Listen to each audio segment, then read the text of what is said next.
નમસ્કાર, ગુજરાત ફર્સ્ટના ડિજિટલ પ્લેટફોર્મમાં આપનું સ્વાગત છે। હું છું આપની સાથે વિકાસ મકવાણા, મારા સહયોગી વિજયકુમાર દેસાઈ પણ મારી સાથે જોડાઈ ગયા છે અને આજે વાત કરીશું કે આ મહાયુદ્ધ 12મા દિવસે ક્યાં પહોંચ્યું છે, તેની શું અસર જોવા મળી રહી છે। ભારતમાં આપણે વાત કરી કે 10મા 11મા દિવસે હવે અસર એ જોવા મળી છે કે એક ચિંતા લોકોમાંથી કે શું પેટ્રોલ ડીઝલના ભાવ વધશે કે કેમ। પેટ્રોલ ડીઝલના ભાવ તો નથી વધ્યા, પણ રાંધણ ગેસની લોકોમાં ચિંતા જરૂરથી જોવા મળી રહી છે। આજે ગુજરાતભરમાં અલગ અલગ ઠેકાણેથી આપણે વિઝ્યુઅલ જોયા કે લોકો લાઇનમાં લાગી ગયા છે રાંધણ ગેસની બોટલ લેવા માટે। જો કે સરકારે પહેલાથી સુનિશ્ચિત કર્યું છે કે કોઈએ પેનિકમાં આવવાની જરૂરિયાત નથી, ગભરાવાની જરૂર નથી। સરકાર તમામ એ વ્યવસ્થાઓ ઊભી કરી રહી છે, પણ એક વાત નક્કી છે, જે બુકિંગનો જે સમયગાળો હતો એમાં ચોક્કસથી વધારો કરવામાં આવ્યો છે। નેશનલ લેવલની વાત કરીએ તો હોટલ રેસ્ટોરન્ટ છે એ બંધ થઈ રહ્યા છે અને એના કારણે ઉદ્યોગને ભારે નુકસાન થઈ શકે છે એવું પણ કહેવામાં આવી રહ્યું છે।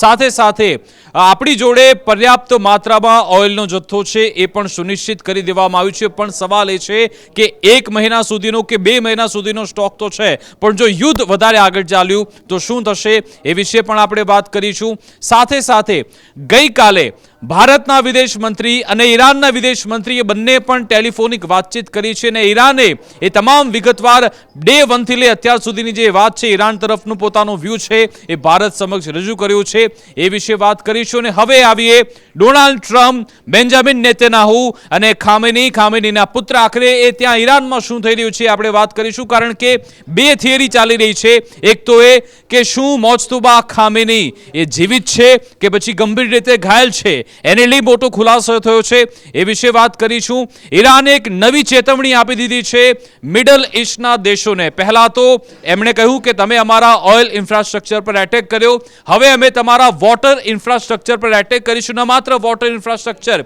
પણ જે ગૂગલ, એમેઝોનની ઓફિસ આવેલી છે, બેન્કિંગ ઓફિસ આવેલી છે, ત્યાં પણ એટેક કરીશું, એ વિશે વિગતવાર વાત કરીશું। બીજી સૌથી મહત્વની બાબત, સ્ટ્રેટ ઓફ હોર્મુઝ, ત્યાં ઈરાને એક નવી રણનીતિ તૈયાર કરી છે અને એ એરિયામાં અમેરિકાની નેવી, ઈરાનની નેવી એની સામે જોરદાર ઘમાસાણ મચ્યું છે। સ્ટ્રેટ ઓફ હોર્મુઝમાં માઇન્સ લગાવવાની વાત આવી છે, આખરે માઇન્સ શું છે એ વિશે પણ વાત કરીશું। વિજય, સૌપ્રથમ આપણે એ મોજતુબા ખામેની પર આવે, જેના પર ખૂબ ચર્ચા થઈ રહી છે કે શું એ જીવિત છે કે કેમ। તમે પણ એ વિડીયો જોયા હશે, ગઈકાલે કેટલાક એ પ્લે કાર્ડ હતા, એમાં પછી મોજતુબા ખામેનીનો ફોટો લગાવી દેવામાં આવ્યો અને પછી એમને યાદ કરવામાં આવ્યા હતા।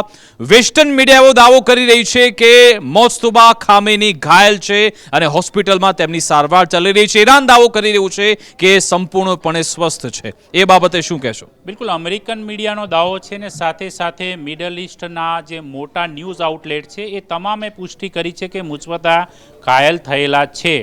ઘાયલ થયા છે, એ ક્યારે થયા છે એને લઈને કોઈ સ્પષ્ટતા હજુ સુધી નથી, કારણ કે અગાઉ જ્યારે 28મીએ જ્યારે ઓપરેશન સ્ટાર્ટ થયું એ દરમિયાન ખામેનીને મૃત્યુને ઘાટ ઉતારવામાં આવ્યા। એ એર સ્ટ્રાઇકની અંદર મુજબતાને નુકસાન પહોંચ્યું કે કેમ તેને લઈને હજી સુધી કોઈ ચોખવટ નથી કે ત્યારબાદ કોઈ એર સ્ટ્રાઇક થઈ તેમાં ઈજાગ્રસ્ત થયા છે, પરંતુ એક વાત સ્પષ્ટ છે કે તે ઈજાગ્રસ્ત છે। પરંતુ સાથે એવો પણ દાવો અત્યારે ન્યૂયોર્ક ટાઈમ્સ સહિતના મોટા જે આઉટલેટ છે એ સૂત્રોને ટાંકીને કરી રહ્યા છે કે ખામેનીએ પોતાના વસિયતમાં પણ એવું લખ્યું હતું કે એના પુત્રને ઉત્તરાધિકારી ન બનાવવામાં આવે, તેમ છતાં કેમ બનાવવામાં આવ્યા તો તેને લઈને પણ એ પ્રકારે અધિકારીઓને ટાંકીને અલગ અલગ દાવા કરાય છે કે IRGCનું સ્પષ્ટપણે દબાણ હતું કે કમાન કોને સોંપાય અને તેના જ આધારે આ ઈરાનની અંદર નિર્ણય લેવાયો છે। પરંતુ એ નિર્ણય બાદ હજી સુધી કોઈ સાર્વજનિક રીતે મુજબતાનું નિવેદન આવ્યું નથી, એટલે હજી સુધી શંકાઓ એ પ્રબળ કરવામાં આવી રહી છે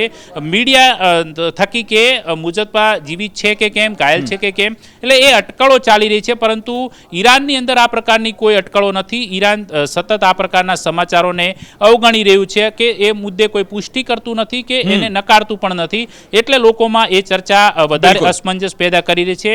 બિલકુલ, ઈરાનના જે રાષ્ટ્રપતિ છે એ પેઝેશ્કિયાન, એમના સલાહકાર તરફથી હમણાં એ પુષ્ટિ કરવામાં આવી કે આ તમામ દાવા ખોટા છે, અહીંયા મોસ્તુબા ખામીની સંપૂર્ણ સ્વસ્થ છે. એ વેસ્ટર્ન મીડિયાનો પોતાનો એક નેરેટિવ છે. અહીંયા એ રીતનું નેરેટિવ જાય એટલા માટે એવા મીડિયા અહેવાલ દર્શાવવામાં આવી રહ્યા છે. જો કે ખેર આ ચર્ચા તો થઈ રહી છે. ડોનાલ્ડ ટ્રમ્પે પણ જે તસવીર છે એને લઈ એક મીમ તૈયાર કર્યું હતું, એના વિશે પણ આવીશું. પણ હવે સ્ટેટ ઓફ હોર્મુઝ પર આવી જઈએ કે માઇન્સની વાત થઈ રહી છે કે ત્યાંથી જેટલી પણ શિપ પસાર થઈ જાય એને એટેક કરવા માટે એક રણનીતિ ઈરાને તૈયાર કરી છે. અને એની સામે ગઈકાલે ડોનાલ્ડ ટ્રમ્પ એ પણ લાલગુમ થયા હતા. એમણે કહ્યું કે જો તમે આવું દુસ્સાહસ કર્યું તો ઈરાનને અમે ખેદાન મેદાન કરી નાખીશું. આખરે સ્ટેટ ઓફ હોર્મુઝને ત્યાં ઇમ્પેક્ટ પડે એ માટે ઈરાને શું રણનીતિ તૈયાર કરી છે? ઈરાનની રણનીતિ ગત યુદ્ધ કરતાં આ વખતે અલગ લાગી રહી છે, કારણ કે સ્ટ્રેટ ઓફ હોર્મુઝ વોરની પરિસ્થિતિની અંદર એક મોટું નાક દબાવીને કામ કઢાવતું ઈરાનનું એક મુખ્ય પરિબળ રહેલું છે. પરિબળ માટે થઈને જે પ્રકારે ડોનાલ્ડ ટ્રમ્પ પણ જે રઘવાયા થાય છે, આપણી ભાષામાં કહીએ તો, કે સ્ટ્રેટ ઓફ હોર્મુઝ બંધ થયા બાદથી મોટા ભાગની સપ્લાય ચેઇન ઠપ થવાના કારણે હવે વૈશ્વિક લેવલે જ્યારે પડકાર વધી રહ્યા છે ને પ્રેશર પણ વધી રહ્યું છે કે આ યુદ્ધને વધુ લંબાવવામાં ન આવે, તો એ અરસાની અંદર ટ્રમ્પ દાવો કરી રહ્યા છે અને ટ્રમ્પ ધમકી પણ આપી રહ્યા છે કે જો અહીંયા આવું કરશે તો અમે આવું કરીશું. એટલે ઈરાનને ધમકી આપે છે કે સ્ટ્રેટ ઓફ હોર્મુઝ બંધ ના થવો જોઈએ, પરંતુ એ બંધ છે અને ઈરાન ત્યાં સીધી નજર રાખીને બેઠું છે. પરંતુ સાથે યુએસ સેન્ટ્રલ કમાન્ડે આજે એ પણ દાવો કર્યો છે કે અમે 16 જહાજ અને જે બોટ છે એને તોડી પાડી છે, કારણ કે એ જહાજ થકી, એ બોટ થકી અહીંયા સ્ટ્રેટ ઓફ હોર્મુઝની અંદર બારૂદ લગાવવામાં આવતો હતો ને એના કારણે જહાજોને નષ્ટ કરવાનો ઈરાનનું એક કાવતરું હતું. પરંતુ સાથે ઈરાને ચોખવટ પણ કરી અને સ્પષ્ટતા પણ કરી છે કે એ એકમાત્ર અમારી પાસે એવું નથી કે અમારા જહાજો જ તેને ડિપ્લોય કરી શકે છે, પરંતુ અમે મિસાઇલથી પણ ડિપ્લોય કરી શકીએ છીએ. પરંતુ આ દાવાને લઈને હવે કુતુક એ પેદા થઈ રહ્યું છે કે અત્યાર સુધી આ પ્રકારે ઈરાને ક્યારે નથી કર્યું, તો શું ખરેખર મિસાઇલથી ત્યાં આ પ્રકારનું કામ કરી શકાય છે કેમ, તેને લઈને ચર્ચા પણ જામી છે. અને સાથે સાથે અહીંયાથી અત્યાર સુધીમાં જે અહેવાલો છે કે છેલ્લા 24 કલાકની અંદર 2 જહાજને નિશાન બનાવવામાં આવ્યા છે ઈરાનના ડ્રોન થકી. તેની અંદર એક અમેરિકન જહાજ છે અને એક બ્રિટનનું જહાજ છે. એ પ્રકારની પુષ્ટિ પણ થઈ રહી છે. અને સાથે એ સપ્લાય ચેઇન ઠપ થવાને કારણે અત્યારે ખાસ કરીને એશિયન કન્ટ્રી જે છે એ એશિયન કન્ટ્રી અત્યારે સકંજામાં આવી ગયા છે, જેમાં ભારત પણ સામેલ છે. ભારતની સાથે સાથે આપણા પાડોશી દેશોની વાત કરીએ તો પાકિસ્તાન, આપણે એ મેપની મદદથી જોઈશું કે સ્ટ્રેટ ઓફ હોર્મુઝ આખરે ક્યાં છે, ભારતને કેવી ઇમ્પેક્ટ પડી શકે છે. અહીંયા જ સ્ટ્રેટ ઓફ હોર્મુઝ છે. બિલકુલ આ જે એરિયા છે અહીંયા જ વિજય આપણે બતાવીશું કે ઈરાન આટલો જે એરિયા છે એને કવર કરીને બેઠો છે અને અહીંયાથી જે પણ શિપ જેને પસાર થવાની હોય એને કંટ્રોલ કરવામાં આવે છે. દાવો એ પણ છે કે ચાઇના રશિયાની શિપ આરામથી, એમના ટેન્કર આરામથી અહીંયા પસાર થઈ જાય છે, પણ બાકી વેસ્ટર્ન જે વર્લ્ડ છે એમની શિપ અહીંયાથી અથવા તો મિડલ ઇસ્ટના જે દેશો છે એમને ખૂબ જ પરેશાની ભોગવવી પડે છે, એવો દાવો પણ થઈ રહ્યો છે. અહીંયા એક દાવો એ પણ હતો કે યુએસએસ અબ્રાહમ લિંકન આટલે સુધી તો હતું પણ એ હવે પાછું જતું રહ્યું છે. બીજી બાજુ સામેની સાઈડ ઇઝરાયલ સાઈડ જ્યારે એક યુએસએસ છે એને પણ એની મૂવમેન્ટ પણ સતત વધી રહી છે. હવે આપણે અહીંયા વાત કરીએ વિજય તો આખરે સ્ટ્રેટ ઓફ હોર્મુઝ અહીંયા આવેલું છે અને જ્યારે દાવો થઈ રહ્યો છે કે ઘણા બધા યુકે અને અમેરિકા જે તમે દાવો કર્યો કે એમના જહાજને તોડી પાડવામાં આવ્યા, શું એ શક્ય બન્યું છે ખરું કે પણ એક ફક્ત દાવા જ થઈ રહ્યા છે? યુકે એમટીઓ દ્વારા પુષ્ટિ કરવામાં આવી છે કે ઈરાનિયન જે ડ્રોન છે તેના થકી જહાજને નિશાન બનાવવામાં આવ્યું છે. એટલે એ વાત સ્પષ્ટ છે. સાથે એવો દાવો પણ થતો હતો કે કેટલાક જહાજ છે પોતાના લોકેશન ઓફ કરીને, ટ્રેકિંગ ઓફ કરીને પસાર થઈ રહ્યા છે, પરંતુ જે કન્ટિન્યુઅસ જે હોર્મુઝ મોનિટર છે એના થકી જે જાણવા મળ્યું કે અત્યાર સુધી 24 કલાકમાં એક જહાજ પસાર થયું હતું. એટલા માટે એ વાત સ્પષ્ટ છે કે ઈરાનનો ડર સ્પષ્ટપણે દેખાય છે. એટલે કોઈ જહાજ ત્યાંથી પસાર કરવા માટે અત્યારે તૈયાર નથી. સાથે સાથે જે આરબ કન્ટ્રીઓ છે કે તેમનું જે મોટા ભાગનો જે ઓઇલનો જથ્થો છે એની નિકાસ આમ સ્ટ્રેટ ઓફ હોર્મુઝ મારફતે થાય છે. અને ભારતની વાત કરીએ તો ભારતનો પણ મોટા ભાગનો 30% જેટલો જથ્થો ત્યાંથી આવે છે. એટલે 30% જથ્થો આપણો અત્યારે ખોરવાયેલો છે એવું સ્પષ્ટપણે માની શકીએ છીએ. અને તેના જ કારણે દેશની અંદર જે પરિસ્થિતિ વર્તમાનમાં જોવા મળી રહી છે તો એનું કારણ એ પણ છે. સાથે ભારતે અન્ય વિકલ્પો શરૂ પણ કરી દીધા છે શોધવાના, એટલે સંભવત રીતે. પરંતુ આપણે 40 અલગ અલગ દેશો પાસેથી અત્યારે ઓઇલ મંગાવી રહ્યા છે એવી સરકારે સ્પષ્ટતા પણ કરી છે. લગભગ 2 મહિના સુધીનો સ્ટોક રાખેલો છે. પણ આ સ્ટ્રેટ ઓફ હોર્મુઝ પણ એટલા માટે મહત્વનો આપણા માટે થઈ જાય છે કારણ કે આપણે જે 88% જેટલી આયાત કરીએ છીએ ઓઇલની, એમાંથી 50% તો અહીંયાથી જ પસાર થાય છે. હવે એની અસર આપણને અત્યારે એટલા માટે જોવા નહીં મળે કારણ કે ઓલરેડી આપણે સ્ટોક કરીને બેઠા છે, પહેલાથી જથ્થો છે. થોડા દિવસો જશે પછી આપણને એની ખબર પડશે કે આખરે આ સ્ટ્રેટ ઓફ હોર્મુઝ લોક થવાથી એની ઇમ્પેક્ટ આપણા પર શું આવી છે. હવે આપણે જોઈશું આ ઈરાન કે જે અત્યારે ખૂબ ચર્ચામાં છે, એની સાથે તમે જો Saudi Arabia, UAE, Oman, Syria, Bahrain, આ તમામ પર વિજય એટેક કરવામાં આવી રહ્યું છે. ઇઝરાયલ અહીંયા નાનકડો દેશ આવેલો છે કે જ્યાં ઈરાનની મિસાઇલ પહોંચતી નથી કારણ કે આપણે જોયું કે એમના મોતનો કેઝ્યુલિટી ખૂબ જ ઓછી છે, મોતનો આંકડો પણ ખૂબ ઓછો છે. આખરે એવું કેમ કે એનું કારણ પણ એ છે કે ઈરાક વચ્ચે આવી જાય છે, સિરિયા આવે છે, જોર્ડન આવી જાય છે. ઇઝરાયલ શું એને એક એવી ઇમ્યુનિટી મળી ગઈ છે એના કારણે ઈરાનના જેટલા પણ એટેક થાય છે ઇઝરાયલ સુધી પહોંચતા નથી એવું છે નહીં, પરંતુ ઇઝરાયલની અંદર વોર સેન્સરશિપ અમલીકરણ હોવાને કારણે ત્યાંની વિગતો સંપૂર્ણપણે જે જાણકારી હોવી જોઈએ જે બહાર નથી આવતી એટલી જ બહાર આવે છે કે જેટલી સરકાર ઈચ્છે છે. તેમ છતાં અનેકવિધ વિડીયો ફૂટેજ જે સોશિયલ મીડિયામાં પ્રસારિત થઈ રહ્યા છે તેની અંદર સ્પષ્ટપણે દર્શાવવામાં આવે છે કે તેલ અવીવ હોય, યરુશલેમ હોય કે હાઇફા હોય, ત્યાં ઈરાનની મિસાઇલો પડે છે, નુકસાન પણ કરે છે કારણ કે ઇન્ટરસેપ્ટ નથી થઈ શકતી તમામ મિસાઇલો. સાથે સાથે હવે સૌથી અગત્યનો દાવો આજે ઇઝરાયેલે એ પણ કર્યો છે કે ઈરાનની જે ક્લસ્ટર વોરહેડ સાથેની મિસાઇલો જે છે એ મિસાઇલો હવે અમારા નાગરિકોને નિશાન બનાવે છે. એટલે એ વાતની પુષ્ટિ થઈ ચૂકી છે કે ઈરાનની મિસાઇલો જે છે એ ઇઝરાયલમાં પહોંચે છે અને નુકસાન પણ કરે છે. એટલા માટે એવું કહેવું ખોટું રહેશે કે ઇઝરાયલને નુકસાન નથી થઈ. પણ એ એક વાત તો નક્કી છે કે ઈરાન જ્યારે અહીંયાથી મિસાઇલ એટેક કરે પહેલા ઈરાકની ડિફેન્સ સિસ્ટમને એણે કવરઅપ કરવાની, એ કવરઅપ થઈ જાય તો પછી સિરિયા છે, જોર્ડન છે, ને પછી ઈરાનની પોતાની 5 લેવલની જે ડિફેન્સ સિસ્ટમ છે એને કાઉન્ટર કરવાની, પછી જ એને એટેક થાય છે. પણ એટલા માટે જ ઈરાન અહીંયા સીધી રીતે પછી એ તમામ એવા મિડલ ઇસ્ટના દેશો એમના પર એ ટાર્ગેટ અત્યારે કરતું હોય છે એવી વાત છે. હવે આપણે ભારત પર આવી જઈએ કે ભારત બ્રેન્ટ ક્રૂડ ઓઇલ જે ખાસ એની ખરીદી કરતું હોય છે. આખરે એનો ભાવ આપણે ગઈકાલે વિજય વાત કરી રહ્યા હતા, 86 રૂપિયા આસપાસ હતો, $4 તો વધી ગયો છે 90.65 સુધી. એની અંદર બ્રેન્ટ ક્રૂડ ઓઇલનો ભાવ આપણે વાત કરી રહ્યા છે $1 ઓર વધી ગયો. વાત મૂળ એવી છે કારણ કે જે પ્રકારનો દાવો થાય છે એમાં અમેરિકાના જે ઉર્જા મંત્રી છે એમણે એક ટ્વીટ કર્યું હતું કે યુએસના એસ્કોર્ટ સાથેનું જહાજ છે, ઓઇલ ટેન્કર છે, સ્ટ્રેટ ઓફ હોર્મુઝમાં પસાર થયું છે. એટલા માટે જે $100 જે ક્રૂડનો ભાવ હતો એ સીધો 80 આવી ગયો. અને ત્યારબાદ 20 મિનિટ બાદ એ ટ્વીટ, એ પોસ્ટને એવો ડિલીટ કરે છે. અને ત્યારબાદ વ્હાઇટ હાઉસ એવી સ્પષ્ટતા કરે છે કે આ પ્રકારનું થઈ શકે છે, આવું થયું નથી. એટલે બજારને મેન્યુપ્લેટ કરવાનો સીધો આરોપ ઈરાને લગાવ્યો છે. ને ઈરાને એની સાથે કટાક્ષ કરીને મશ્કરી પણ કરી અમેરિકાની કે તમે આવું જ કરી શકો છો, બીજું તમારાથી કંઈ નહીં થાય. એટલા માટે જે ક્રૂડના ભાવ જે 80 પહોંચ્યા હતા અમેરિકી ક્રૂડ, એ હવે 91 પહોંચ્યા છે. અને સંભવત રીતે ઈરાન જે દાવો કરે છે કે એમના જે ખાર્ગ ટાપુ પર અમેરિકાની જે કાળી નજર રહેલી છે, જો એ કોઈ પણ પ્રકારનું કૃત્ય થશે તો $200 બેરલ ખરીદવા માટે તમે તૈયાર રહેજો. એટલે ઈરાને ચેતવણી આપી હતી કે આ ગેમની શરૂઆત તમે કરી હતી. મિડલ ઇસ્ટના દેશોને પણ કહ્યું કે આ ગેમ હવે તમે જ બંધ કરાવડાવો કારણ કે $200 સુધીનો આંકડો પણ તમે જોશો જો આવું ને આવું ચાલતું રહ્યું તો. હવે આપણે આવીએ કે ઈરાને એક નવી રણનીતિ અપનાવી છે કે તમે અમારા ઓઇલ ઇન્ફ્રાસ્ટ્રક્ચર પર એટેક કર્યો, હવે તમે ગૂગલની ઓફિસ, એમેઝોનની ઓફિસ એના પર એટેક કરીશું, સાથે સાથે બેન્કિંગ સેક્ટરને પણ અમે ટાર્ગેટ કરવાના છે. એટલે સીધા જ અર્થતંત્રને નુકસાન પહોંચે, અર્થવ્યવસ્થા ઠપ થઈ જાય એ માટેનો પ્રયત્ન ઈરાન કરી રહ્યું છે. આખરે એ શું છે? એની અંદર સીધી અને સ્પષ્ટ ધમકી છે ઈરાનની કે મિડલ ઇસ્ટની અંદર આવેલી અમેરિકા અને ઇઝરાયલની જે બેન્કો, નાણાકીય સંસ્થાઓ, ટેક કંપનીઓ જેની અંદર યુએઈ, આબુધાબીની અંદર, દુબઈની અંદર જે કોઈ પણ ગૂગલ, ઓરેકલ સહિતની મોટી કંપનીઓના જે એમેઝોન છે એ તમામના જે ડેટા સેન્ટરો છે, એમની જે ઓફિસો છે તેને સીધી રીતે ટાર્ગેટ કરવામાં આવશે. આવી ધમકી અત્યારે આપી છે.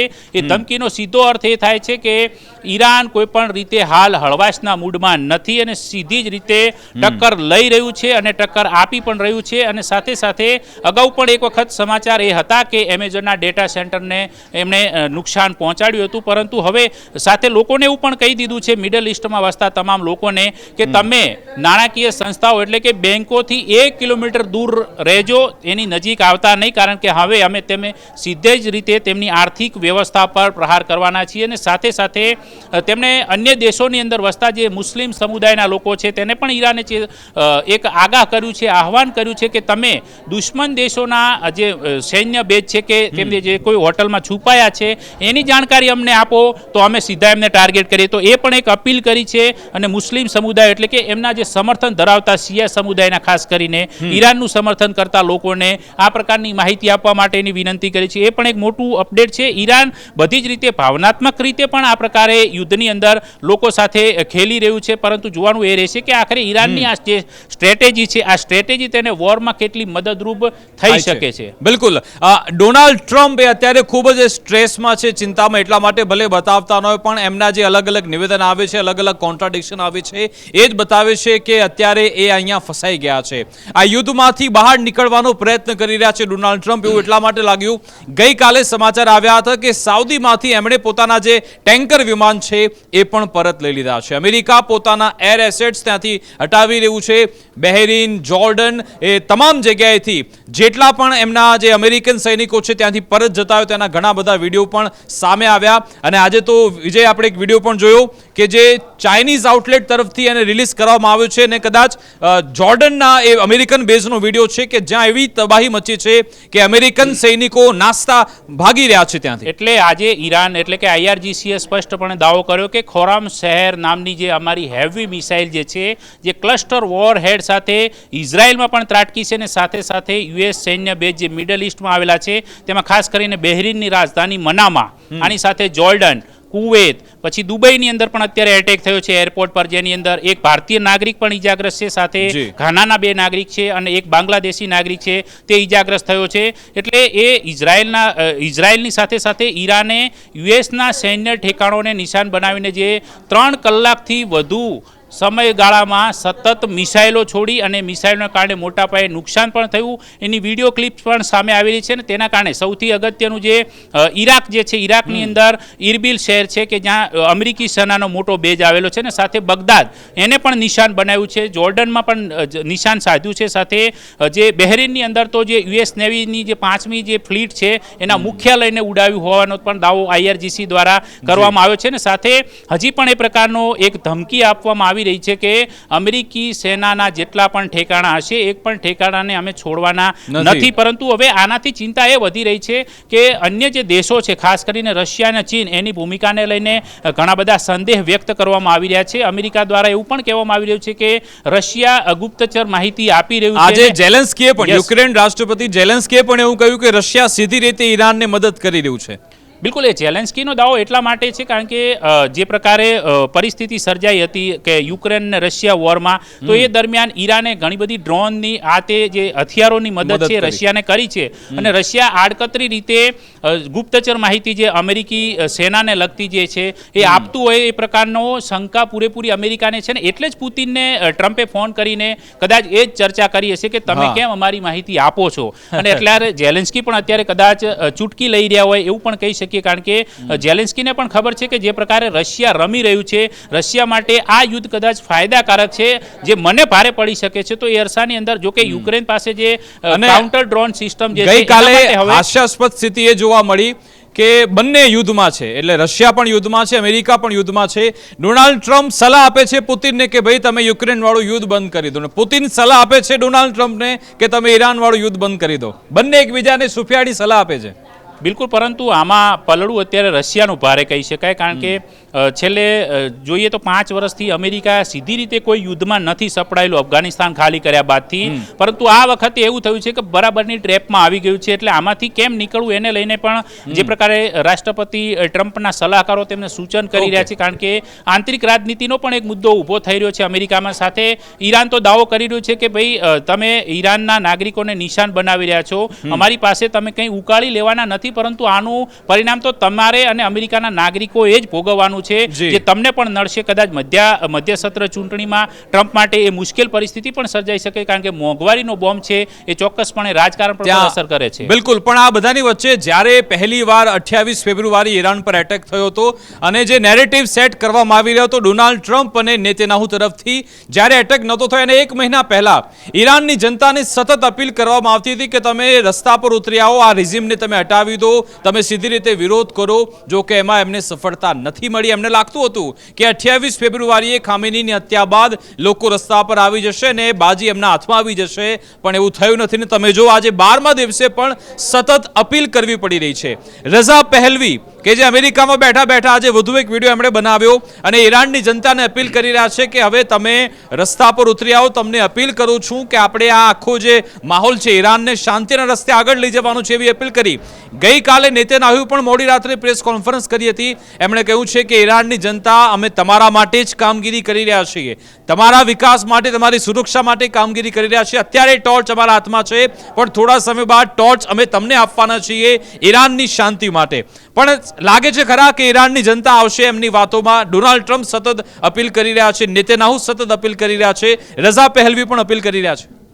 હુમલા પહેલાં થયેલા ઉગ્ર પ્રદર્શનો અને ત્યારબાદ થયેલો હુમલાની અંદર જે પ્રકારે નિશાન અમેરિકા અને ઇઝરાયેલે બનાવ્યા છે ઈરાનના નાગરિકોને, ઈરાનના ઠેકાણાઓને, એટલે રાષ્ટ્રીય સંપત્તિ માટે ઈરાનની જે નાગરિક છે, ઈરાનના નાગરિકોની અંદર જે પ્રકારનો જોમ, જુસ્સો અને ઉત્સાહ દેશ માટે હોવો જોઈએ એ અકબંધ છે એવું સ્પષ્ટપણે કહી શકાય. અન્યથા બળવો કરીને શાસન પરિવર્તનની અમેરિકાની જે ટેકનિક વર્ષો જૂની છે એ ટેકનિક અહીંયા કારગર નથી નીવડવાની. એ વાત અમેરિકાના પણ કેટલાક જે think મારું tank માનવું છે કે કદાચ જો આ લોકોએ ફક્ત ડિફેન્સ ઇન્ફ્રાસ્ટ્રક્ચર અથવા તો જે પોલિટિકલ લીડરશિપ છે એને ટાર્ગેટ કર્યો તો વાંધો નહોતો, પણ જે રીતે માસૂમ બાળકોના 160 બાળકોના મોત થયા, સિવિલિયનને ટાર્ગેટ કરવામાં આવ્યા, એના કારણે ઈરાનની જનતાને ખબર પડી કે આ લોકો તો અમારા વિરુદ્ધમાં છે, અમને જ ખેદાન મેદાન કરવા આવે છે. એટલા માટે લોકોની સહાનુભૂતિ ઈરાનના લોકોની અમેરિકા અને ઇઝરાયલ માટે નથી એવું કહી શકાય. બિલકુલ નથી એનું માટે, કારણ કે અગાઉ એવું હતું કે ઈરાનની અંદર જે શાસન ચાલે છે ખામેનીના નેતૃત્વમાં એ ધાર્મિક ઉન્માદ ભર્યું છે એવો દાવો કરવામાં આવતો હતો, પરંતુ વાસ્તવિકતા એનાથી વિપરીત હતી. કારણ કે જે આંકડાઓની જે માયાજાળમાં આપણે પડીએ તો જે પ્રકારનું કમ્પેરિઝન થતું હતું કે મહિલાની જે સ્વતંત્રતાની વાત હોય કે કોઈ પણ, તો એ તમામની અંદર કોઈ પણ રીતે અમેરિકા અને ઇઝરાયલ દ્વારા આપવામાં આવતા આંકડા મેળ નહોતા ખાતા. સાથે જે રઝા પહેલવીની વાત કરી છે તો એ તો અમેરિકાનું પીઠું મનાય છે એમના માટે. અને સાથે ટ્રમ્પે એ પણ ચોખવટ કરી દીધી છે કે શાસન પરિવર્તનનું જો શક્ય થશે ને તો રઝા પહેલવીને નહીં બનાવીએ, કારણ કે જો એને બનાવવામાં આવે તો ખબર છે ફરીથી જે IRGC સમર્થક કમાન્ડરો, એમની સાથે સંકળાયેલા લોકો જે ઈરાનના નાગરિકો છે એ ફરી બળવો કરશે તો ફરીથી ઇસ્લામિક ક્રાંતિના મૂળિયા છે તે વધુ મજબૂત થશે. એટલા માટે એ દાવાને તો ટ્રમ્પ નકારી ચૂક્યા છે. એટલે રઝા પહેલવી માટે તો હવે દ્રાક્ષ ખાટી જ છે, પરંતુ એમને છોડી દેવું જોઈએ એવું નાગરિકો પણ માને છે. સાથે હવે શાસન પરિવર્તન શક્ય નથી એ વાત પુષ્ટ થઈ રહી છે, કારણ કે IRGC નો સંપૂર્ણ કબજો હવે મોજદપા મારફતે થઈ ચૂક્યો છે ઈરાન પર. કારણ કે હવે IRGC વધારે મજબૂત બન્યું છે, કારણ કે ખામેનેઈ કરતા પણ વધુ કટ્ટરવાદ ધરાવતા વ્યક્તિ આવી ગયા છે. પણ હવે આ ડોનાલ્ડ ટ્રમ્પ એ ખૂબ જ આકુળ વ્યાકુળ છે કે હવે આમાં શું કરવું, આમાંથી કેવી રીતે બહાર નીકળવું. વિશ્લેષક એમ પણ કહી રહ્યા છે કે કદાચ ટેક્ટિકલ ન્યુક્લિયર વેપનની અહીંયા ઉપયોગ તેનો કરવામાં આવી શકે છે અમેરિકા તરફથી. એક એવો ડેટરન્સ અહીંયા રાખવામાં આવે, એક એવો એરિયા પસંદ કરવામાં આવે કે જ્યાં ત્યાં નાગરિકો ના હોય, પણ એવો દુર્ગમ વિસ્તાર, ત્યાં એક પ્રકારનો એટેક કરવામાં આવે અને ઈરાનને ધમકી આપવામાં આવે કે જો અમે તમને આવો એટેક તમારા પર કરી શકીશું છું. કારણ કે એમનો ઉદ્દેશ્ય એ જ છે કે ઈરાનની જે મિસાઇલ ક્ષમતા છે એને નાબૂદ કરી દેવી, એની ડ્રોન ક્ષમતા છે એને નાબૂદ કરી દેવી. એની સૌથી મહત્વની બાબત એ કે એની પાસે જે ન્યુક્લિયર કેપેસિટી છે એ હથિયાર બનાવવા માટેની એને તબાહ કરી દેવામાં. પણ જો એને તબાહ કરવી હોય તો તમારે મેદાનમાં ઉતરવું પડે, ગ્રાઉન્ડ પર ઉતરવું પડે. જો અમેરિકાની સેના ઈરાન પર પહોંચે, ઈરાન સુધી પહોંચે તો અમેરિકાનો ભવ્ય ભૂતકાળ રહેલો છે કે ચારે બાજુ એમને મોની ખાવાની આવત છે, એટલા પણ અહીંયા એ ડરી રહ્યા છે. હવે શું એ ટેક્ટિકલ ન્યુક્લિયર વેપનનો ઉપયોગ ઈરાનની ધરતી પર થાય એવું લાગી રહ્યું છે ખરા આમાંથી બહાર નીકળવા માટે? એવું કોઈ પ્રયાસ અમેરિકા નહીં કરે, પરંતુ અમેરિકા ચોક્કસ એ પ્રયાસમાં લાગેલું છે, એ વિચારણામાં છે. જે પ્રકારે રિપોર્ટ આવે છે એ પ્રમાણે કે ઇસ્ફહાન શહેર જે ઈરાનનું મોટું શહેર છે, કે જ્યાં એનરિચ થયેલું જે 400 કિલોથી વધુનું જે યુરેનિયમ સંગ્રહિત છે નીચેની ટનલમાં, IAEAના જે પ્રમુખ છે એમને પણ આ પ્રકારનો દાવો કર્યો છે કે બધો જથ્થો ત્યાં રાખેલો છે. લાસ્ટમાં જ્યારે જૂનમાં એટેક થયો ત્યારથી ત્યાં હટાવવામાં આવ્યો નથી, પરંતુ ત્યારબાદથી આંતરરાષ્ટ્રીય સ્તરની જે દેખરેખ છે એ ઓછી થઈ છે. એટલે સંભવિત જથ્થો ત્યાં છે, તો એ શું ઇસ્ફહાન શહેર પૂરતું કોઈ અમેરિકા સ્પેશિયલ ઓપરેશન હાથ ધરીને ત્યાં પોતાના જવાનો ઉતારીને એ જે એનરિચ થયેલું જે યુરેનિયમ છે એ જથ્થાને લઈ જઈ શકે છે, એને નષ્ટ કરી શકે છે, એ પ્રકારનો દાવો કરવામાં આવી રહ્યો છે. પરંતુ એ વાસ્તવિક રીતે અત્યંત અઘરી બાબત છે, કારણ કે જ્યાં જે ખાસ કરીને જે ફોર્દો કહી શકાય, નંતાજ કહી શકાય, ઇસ્ફહાન કહી શકાય, 3 મોટી ન્યુક્લિયર સાઇટ છે જે ઈરાનની અંદર એ ન્યુક્લિયર પ્રોગ્રામ સાથે સંકળાયેલી છે. એ જગ્યાએ પહોંચવું બહુ મુશ્કેલ છે. હમણાં થોડા સમય પહેલા જે ઓપરેશન મિડનાઇટ હેમર અમેરિકા ચલાવ્યું હતું અને કહ્યું હતું કે મેં ફોર્દો સાઇટ્સ પર B-2 બોમ્બર્સ મોકલ્યા છે અને બધું અમે પરમાણુ એમની ક્ષમતા અમે ન્યુટ્રલાઇઝ કરી નાખી છે.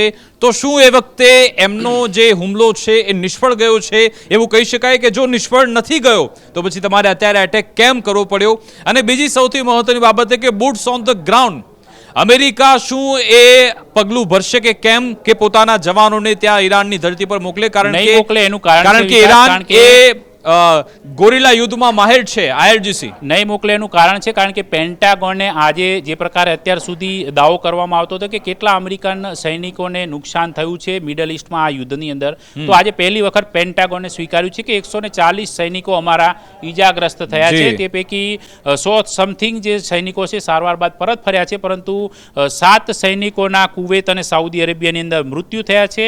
8 સૈનિકો હજી ગંભીર રીતે જોખમી અને સારવાર હેઠળ છે. એટલે પહેલીવાર જે પ્રકારે 150નું સંખ્યાબળ અમેરિકી સૈનિકોનું જો આપવામાં આવતું હોય તો એનાથી ત્યાંના જે સ્થાનિક સેનેટર છે એ ઈચ્છે છે કે અમેરિકી સેનાને નુકસાન ન થવું જોઈએ ને એના માટે થઈને હવે કોઈ પણ પ્રકારે યુદ્ધમાંથી એક્ઝિટ માટેનો રસ્તો કયો હોઈ શકે એ તરફ વિચારણા કરવાની અત્યંત આવશ્યક છે. અને અત્યારે જ આ જે મિડલ ઇસ્ટ કન્ટ્રીઓ છે કે જેના પર ઈરાન એટેક કરી રહ્યું છે, એટલે જે અમેરિકી બેઝને નિશાન બનાવીને, તો એને લઈને UNSCની એક બેઠક પણ મળી રહી છે. બેઠકની અંદર મતદાન પણ થવાનું છે.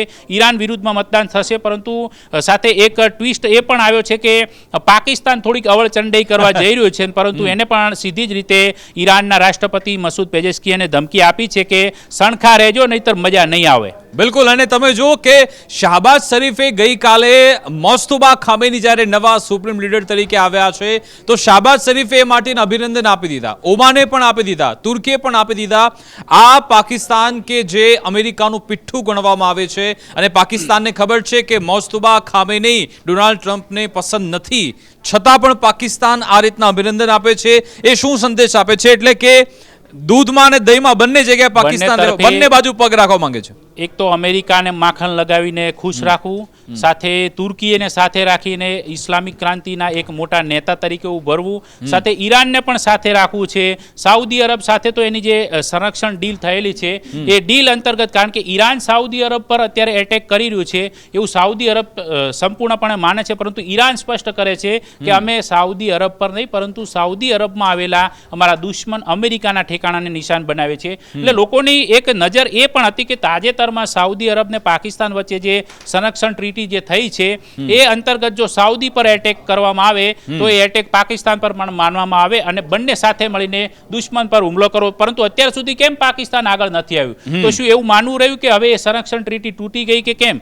એટલે જ પાકિસ્તાનના વડાપ્રધાને રાષ્ટ્રપતિ પેજેસ્કિયનને ફોન કર્યો, પરંતુ પેલા જે પેજેસ્કિયન છે તેમને તો સ્પષ્ટ ભાષામાં કહી દીધું કે આ યુદ્ધ વિસ્તરી રહ્યું છે, એટલે તમે આની અંદર ન પડો તો સારું. ઇન શોર્ટ, કારણ કે જો આમાં પડશો તો તમારા સુધી પણ આની અસર વર્તાશે. અને એ તો જ્યારે સરહદી વિસ્તાર લાગતો હોય, કારણ કે પાકિસ્તાન તો ઓલરેડી અફઘાનિસ્તાન સાથે અત્યારે ટક્કરમાં છે. એમાં પણ એક હાસ્યાસ્પદ સમાચાર એ આવ્યા છે કે અફઘાન તાલિબાનો સાથે શાંતિ વાર્તા માટે થઈને 3 આતંકવાદીઓને શાંતિ દૂત બનાવીને પાકિસ્તાને મોકલ્યા છે. એટલે એ અરસાની અંદર પાકિસ્તાન બધી રીતે ઘેરાઈ જાય એવી પરિસ્થિતિનું જાતે કરીને પેદા કર્યું છે. અને સાથે એક વસ્તુ એ કે જે પ્રકારનું સંકટ સ્ટ્રેટ ઓફ હોર્મુઝને કારણે આવ્યું છે તો 2 મહિના સુધી પાકિસ્તાનમાં મંત્રીઓએ પગાર નથી લેવાનો અને સાંસદોના પગારમાં 20% કાપ Work from મુકાયો home, છે. શાળાઓ બહાર ફરવા જવું નહીં, એટલે કે વારંવાર જે વિદેશ પ્રવાસ. કરાચી ઇસ્લામાબાદથી જે ઉડાણો ભરે છે એ ઉડાણો પર પણ પાકિસ્તાને રોક લગાવી દીધી છે. શાળાઓ પણ 2 અઠવાડિયા બંધ છે. એટલે આ બધી પરિસ્થિતિમાં પાકિસ્તાનને પણ અસર પડી રહી છે, પરંતુ તેમ છતાં પાકિસ્તાનને